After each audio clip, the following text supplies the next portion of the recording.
in today's video, I will be talking about how to transfer money from your Payoneer account to PayPal. So let's get started. Of course, first off, we need to sign in to our Payoneer account. In here, we have the sidebar. However, we cannot withdraw, or there is no way that we can, sorry, not withdraw, but transfer money to another bank, right? So, how do we transfer money from Payoneer to PayPal?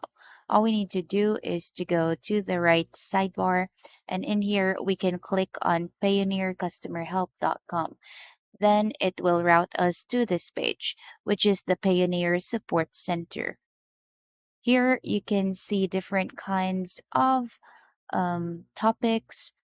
All right, so for example, I click on send payments, withdraw to bank, and send payments. So here, now all we need to do is to click on this orange button,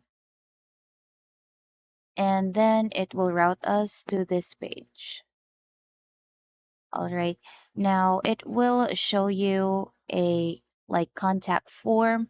You could also do a live chat for it to be easier. However, it depends on the time actually. All right, so it's 1 a.m. to 7 p.m. basically. All right, that's about it for today's video, guys. Hope you enjoyed watching this and keep safe always. Bye.